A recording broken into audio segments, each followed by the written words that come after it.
They thought winter would erase their tracks. 3 men followed a widow and her children through the snow, believing fear would keep them silent. But they didn't know what waited behind that door. That night, God placed a former Navy SEAL and a silent German shepherd exactly where evil expected no resistance.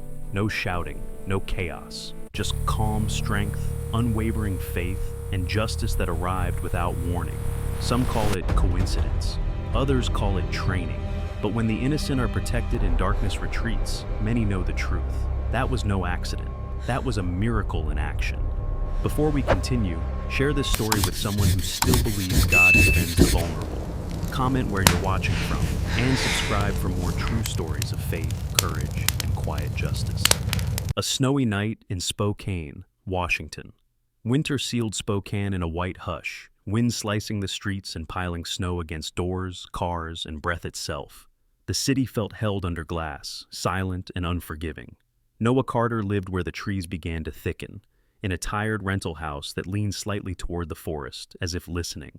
He was 40, tall and broad-shouldered, built the way men are shaped by long labor and longer discipline. Even at rest, he carried the posture of readiness. His face was angular, jaw square, nose straight, brow faintly lined from years of squinting into sun and dust. A trimmed beard framed his mouth, flecked with early gray at the temples. His eyes were dark brown, usually warm when unguarded, but capable of going sharp in an instant, like a blade drawn halfway from its sheath. A war injury stiffened his left knee. It never let him forget where he had been, or who he used to be. Some nights the ache pulsed with the weather. Other nights it was quieter, replaced by memories that arrived without asking. Beside him lay Rex, 5 years old, a traditional German shepherd, black and tan, muscular without bulk, all balance and intent. His ears stood erect even in sleep. His amber eyes missed nothing when open. A black harness rested against his chest, reinforced and worn smooth by use. The white patch clear and unmistakable. Service dog, do not pet. Rex did not bark without reason. He spoke with posture, with stillness, with the angle of his head. When he worked, he was gravity itself. Noah had trained with men like Rex once. He trusted the dog more than most people. That night, the storm worsened. Snow pressed against the windows in soft, relentless waves. Noah sat at the small table, cleaning a mug with slow, habitual movements, listening to the wind test the seams of the house. Silence had become his companion since leaving the teams. He did not miss the noise. He missed the meaning. Rex lifted his head. No sound had reached Noah yet, but Rex's body had changed. Muscles tightened, tail low, ears angled forward. His gaze fixed on the door as if something invisible had crossed a line only he could see. Noah froze. That was not curiosity. That was detection. He stood, favoring his left leg just enough to notice, and moved closer to Rex. The dog did not growl. He did not bark. He waited. Then Noah heard it. A knock, not loud, not confident. 3 uneven taps, half lost to the wind. No one came this far into the storm by accident. Noah reached the door and opened it. The cold rushed in like a living thing. A woman collapsed forward before he could speak. He caught her on instinct, bracing his knee, shifting his weight. She was light, too light. Her body trembled violently beneath a threadbare winter coat torn at the sleeve. She was tall but gaunt, her frame narrowed by hunger and exhaustion.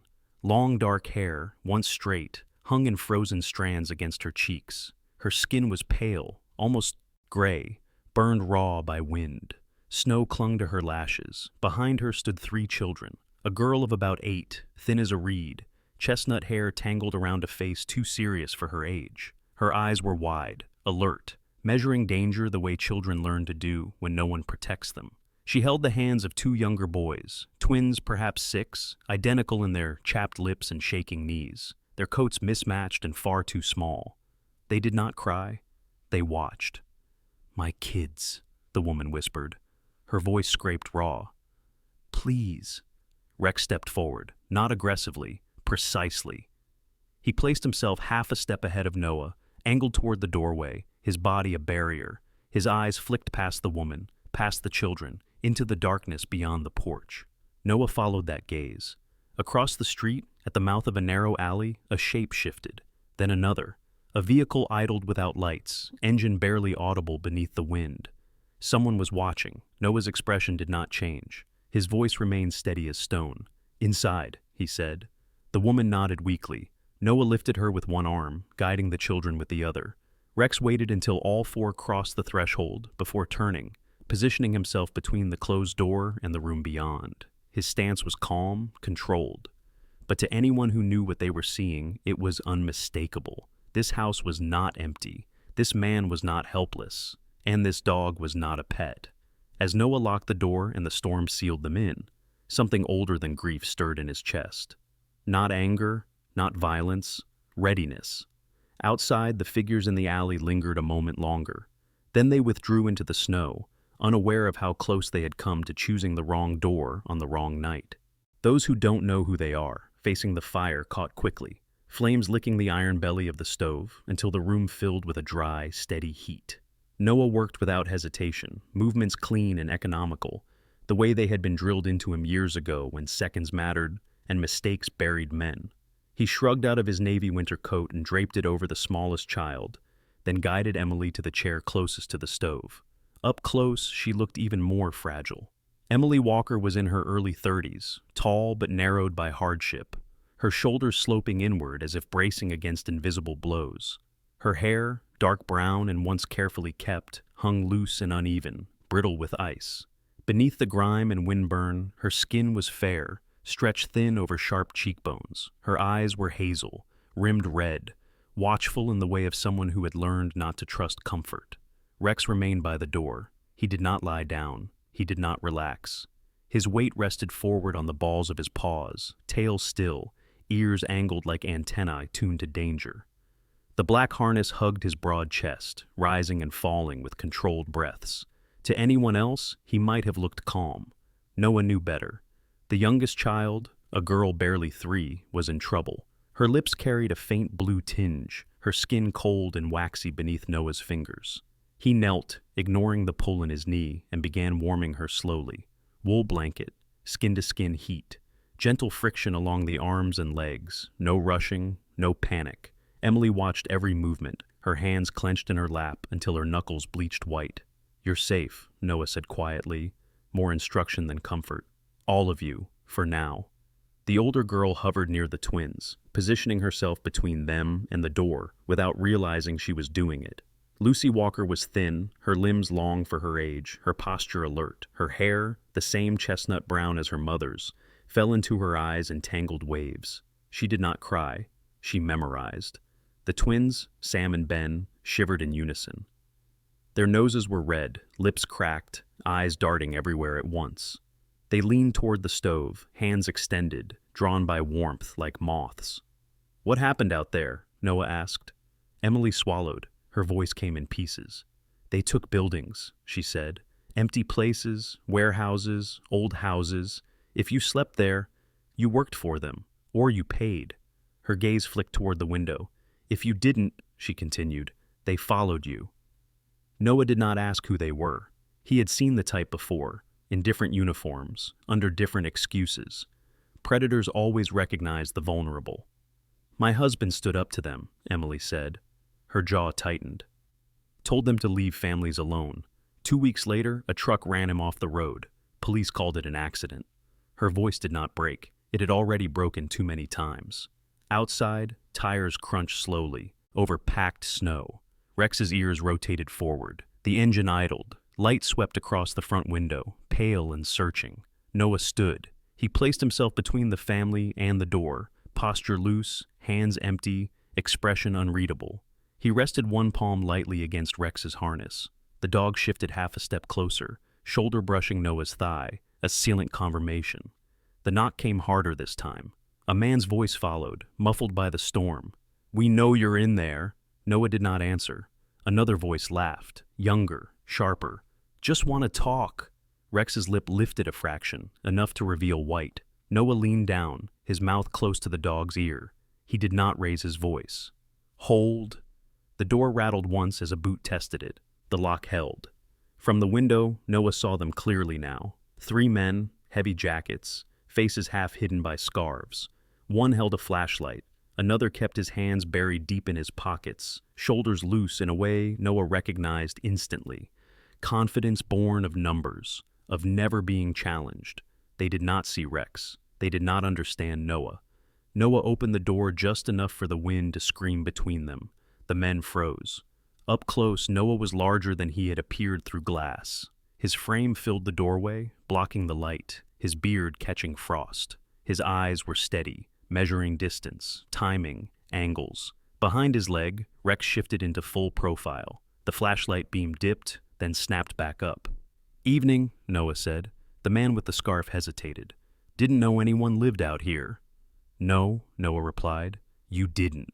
Rex took one deliberate step forward. The dog did not bark. He did not snarl. He simply existed, coiled power made visible. His amber eyes locked onto the man's center mass, reading muscle tension, breath rate, intention. The man with his hands in his pockets slowly pulled them free. Empty. That was enough. "Wrong house," someone muttered. They backed away, boots sliding slightly on ice, bravado draining with every step. The engine revved too hard when they turned it over. Noah watched until the red taillights vanished into snow. Only then did Rex relax, stepping back inside, posture easing as the door closed. Inside, the children exhaled as one. Emily covered her mouth, shoulders shaking. Noah latched the door, turned the deadbolt, and rested his back against the wood for a long moment. "They won't come back tonight," he said. Emily looked at him, truly looked, for the first time. "What are you?" she asked softly. Noah glanced down at Rex, then back at the fire. "Someone who doesn't miss," he said. And outside, the storm swallowed the tracks of men who had just learned how close they had come to disaster. When warrior instinct awakens, the house did not feel quiet after the men left. It felt alert.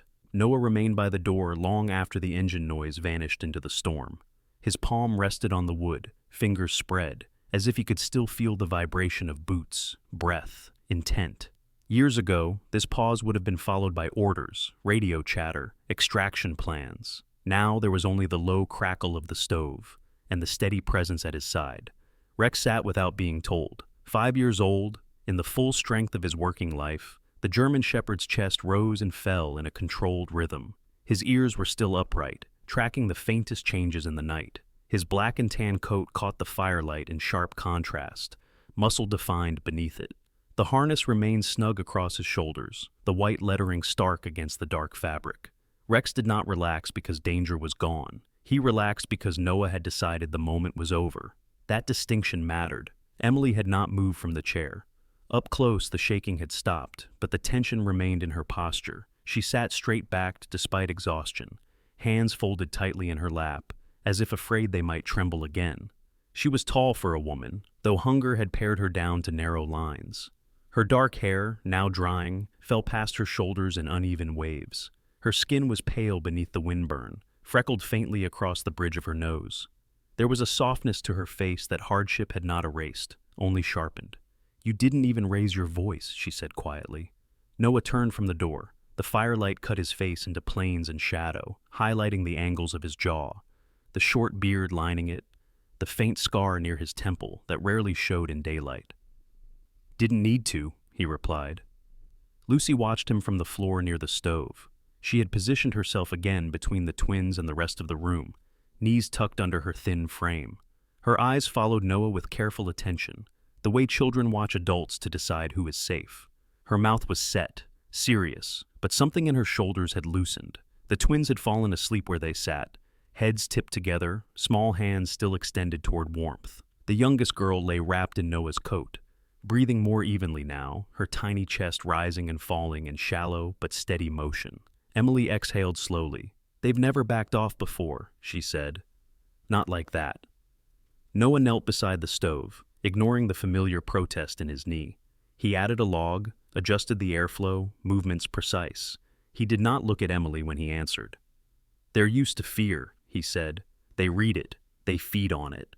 Rex shifted slightly, repositioning himself so his body lay angled toward the hallway and the front door both.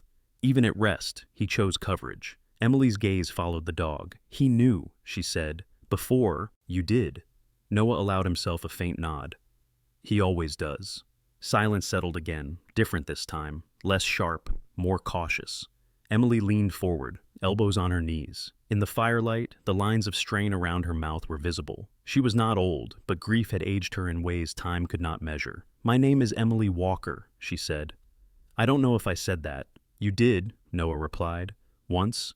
She managed a thin smile that didn't last. I used to work at a dental office, she went on, voice low. Front desk. I liked knowing where things went. Schedules, order. Her fingers tightened together. After my husband died, everything stopped making sense. Noah listened without interruption. He had learned long ago that people spoke more freely when they weren't guided. They said the neighborhood was changing, Emily continued, that we should move. We couldn't afford to. Then the building started getting taken over. Men started deciding who belonged. Her eyes flicked briefly toward the door again. They don't like resistance, she said. No, Noah agreed. They don't. Rex lifted his head at the sound of Emily's voice tightening. His amber eyes found her face, studied it, then settled back down. The message was simple. You are being watched. You are not alone. Emily noticed. Her shoulders sagged a fraction. Lucy shifted closer to the dog without being told. Rex allowed it, adjusting just enough that the child could rest her hand against his thick fur. He did not turn his head. He did not soften his posture. He simply accepted the contact. Is he always like this? Emily asked. Yes, Noah said. When it matters.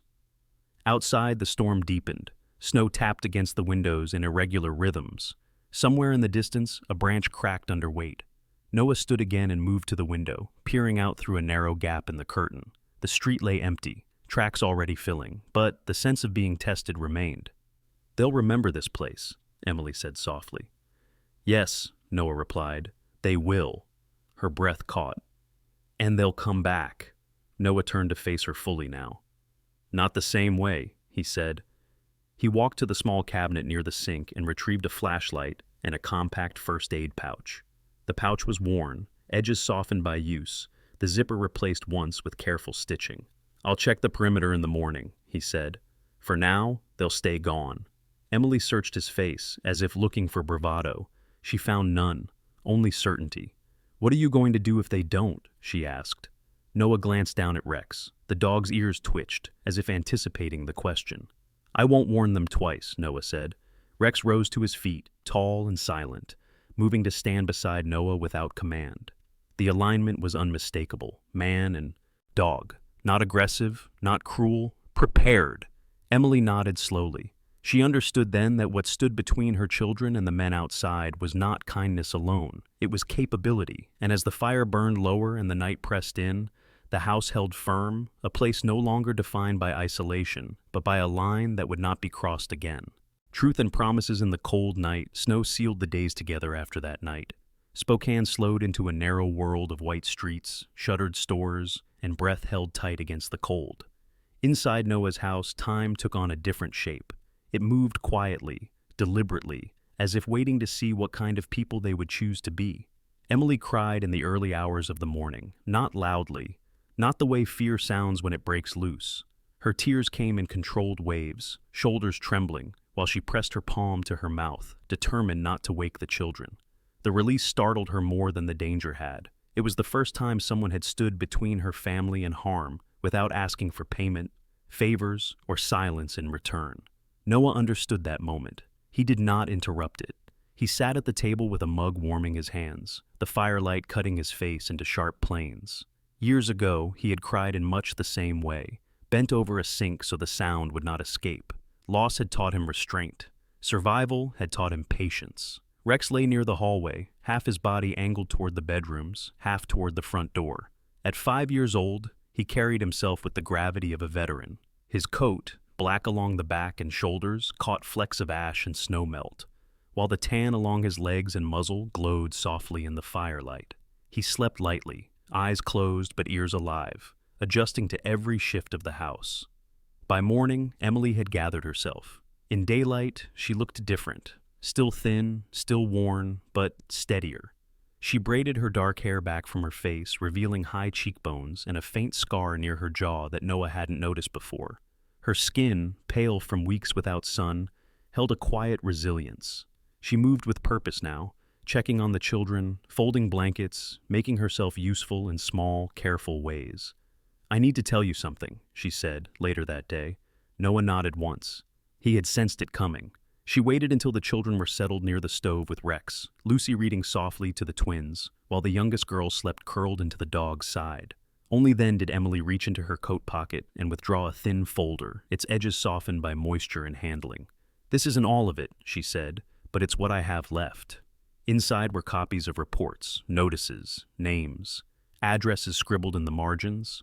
Emily spoke slowly, choosing accuracy over speed. She explained how she had kept records, dates, descriptions of faces and vehicles, how she had learned to observe without being seen. Survival had sharpened her memory into a tool. Noah listened, his jaw tightening as patterns emerged. That afternoon, he made calls. One of them went unanswered at first. The second connected after a pause filled with static. "Carter," a voice said. Calm, measured, familiar. Noah allowed himself a breath. Eli Grant.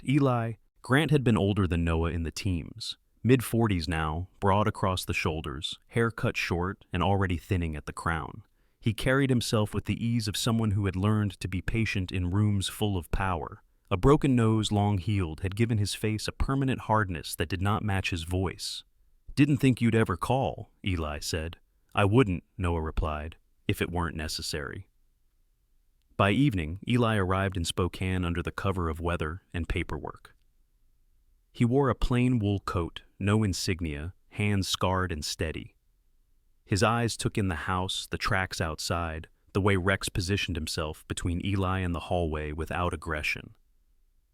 "That dog's the real thing," Eli said quietly. "Yes," Noah replied. "He is." They spoke in low tones while Emily prepared soup from what little they had. Eli did not ask questions he did not need answered. He studied the folder, nodded once, and slid it back across the table. "These men aren't invisible," he said. "They just assume no one's looking." Emily stood straighter at that. Over the next days, the storm lingered, but the pressure outside eased. Cars passed without slowing. Footsteps avoided the street. Word traveled in small towns, especially when predators sensed resistance backed by capability. Rex became the children's constant shadow. By day, he accepted clumsy hugs and careful hands, allowing Lucy to brush his coat with deliberate strokes, permitting the twins to toss soft toys he never chased too far. By night, he lay across the threshold of the bedroom, head up, body positioned to block the door. He did not sleep deeply. He guarded. Noah moved through the house with renewed purpose. He showed Emily how to check locks, how to watch reflections in windows, how to notice patterns without feeding fear. He taught Lucy how to listen, not for noise, but for absence. "They won't come back," Emily said one evening, more hope than certainty. Noah did not contradict her. He also did not confirm it. "They won't try the same way," he said. That night, after the children slept, Emily sat across from him at the table. The fire burned low. Rex rested between them, eyes half-lidded. "I don't know what comes next," she said, "but I know I can't go back to running." Noah met her gaze. In it, he saw a woman shaped by loss, but not broken by it. Broken by it. Tall, gaunt, but standing. Afraid, but choosing resolve. "You won't," he said. It was not reassurance, it was a decision. Outside, the cold tightened its grip. Somewhere beyond the tree line, men reconsidered paths they once walked freely. Inside, a promise settled into place. Unspoken, unwritten, but real. Winter is no longer scared. Winter did not end all at once. It loosened its grip slowly, as if reluctant to leave Spokane after claiming so much. Snow retreated into thin patches along sidewalks and rooftops, turning to dark water that traced every crack in the pavement. The air still bit at the lungs, but it no longer threatened to kill. That was when Emily left. She stood on the porch in the early morning, a single duffel bag at her feet, her children bundled behind her. In daylight, Emily Walker looked taller than she had that first night, her posture straighter, her movements steadier. She was still slender, almost fragile in build, but no longer folded inward. Her dark hair was tied back in a low braid, practical and clean. Her skin, pale from months of stress and winter, had begun to regain color. The fear that once hollowed her eyes had softened into resolve. The children clung to Rex. Lucy wrapped both arms around the German shepherd's neck, burying her face briefly in his thick fur, before pulling back with a seriousness that matched her age too well. The twins stroked his shoulders in clumsy turns, whispering promises they barely understood. The youngest girl pressed her cheek against Rex's chest, small fingers tangled in the edge of his harness. Rex endured it all with solemn patience. At 5 years old, he was still powerful, still built for motion and command. His black and tan coat gleamed in the thin winter sun. His amber eyes tracked every movement. But when Emily knelt to thank him, he lowered his head slightly, allowing her touch. Not submission, recognition. Noah watched from the doorway. He wore the same navy winter coat he always did, the hem brushing his thigh, boots planted firmly despite the stiffness in his left knee. The man standing there looked much as he always had, broad-shouldered, angular, beard trimmed close, but something inside him had shifted. His eyes no longer carried the weight of a man waiting to disappear. They held presence. "I don't know how to repay you," Emily said quietly. Noah shook his head once. "You already did." She nodded, understanding. Some debts could not be measured in money or words. A car waited at the curb, engine idling. The driver was a woman in her late 40s, compact and strong-looking, with short blonde hair and a weathered face shaped by years outdoors. Karen Holt, a housing coordinator Eli had arranged, stepped out briefly to help load the bag. Her voice was brisk but kind, her eyes sharp in the way of someone used to evaluating risk quickly. "This place will hold," Karen said to Emily. "Security, neighbors who pay attention, no shortcuts." Emily thanked her, then turned back to Noah one last time. "They won't follow us," she said. Noah did not answer directly. "They won't find you," he said instead.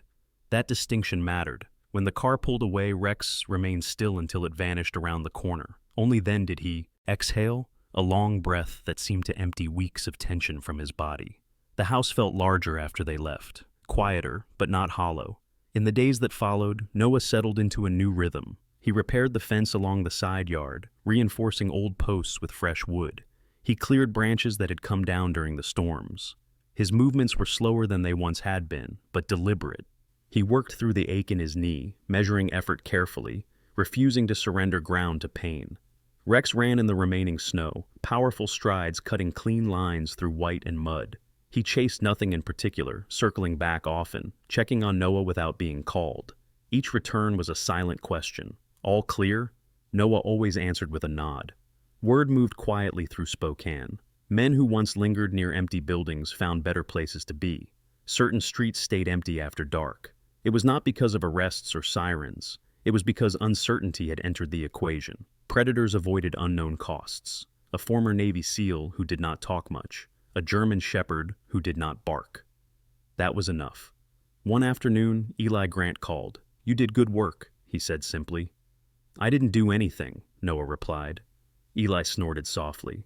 "That's the point." After the call, Noah sat on the porch steps with Rex at his side. The dog's head rested on his paws, eyes half closed, body relaxed but ready. Noah ran a hand along the thick fur at his neck, feeling the strength beneath it. "I think we're staying," Noah said aloud. Rex's ear twitched. The sun dipped low, painting the remaining snow in gold and shadow. Somewhere down the street, a door slammed. Somewhere farther off, a laugh echoed. Life continued, fragile and stubborn. Noah rose, joints stiff, and went inside. He moved through the rooms once filled with strangers who had become something more. The house still smelled faintly of soup and wood smoke, of safety. That night, as the temperature dropped again, Rex lay near the door, not because he had to, but because he chose to. Noah slept deeply for the first time in years. Winter still existed, but it no longer ruled him. And in Spokane, those who watched from shadows remembered a simple truth they had learned too late. Some men look ordinary, some dogs remain silent, but if you cross the line they guard, there is no second warning. Sometimes we think miracles must arrive with thunder and light, but more often, they come quietly. They come as a door opened on a freezing night, as strength given to someone who thought they had none left, as protection placed in the path of the vulnerable at the exact moment it is needed. The Bible reminds us that God is close to the brokenhearted, and this story is a living echo of that truth. When the world turned its back, Grace stepped forward, not as an angel in the sky, but as ordinary people choosing courage, compassion, and responsibility. In our daily lives, we may never face a blizzard like this one, but we all know moments of cold, moments when fear knocks at our door, moments when we must decide whether to turn away or open our hearts. May this story remind you that God still works through kindness, through quiet strength, through those willing to stand between danger and the innocent. If this message touched your heart, please share it with someone who may need hope today. Leave a comment and tell us where you're watching from. And don't forget to subscribe to the channel for more stories of faith, courage, and quiet miracles. May the Lord bless you and keep you. May He protect your home, guide your steps, and warm your spirit in every season. And may you always recognize the miracles He places along your path, even when they arrive in silence.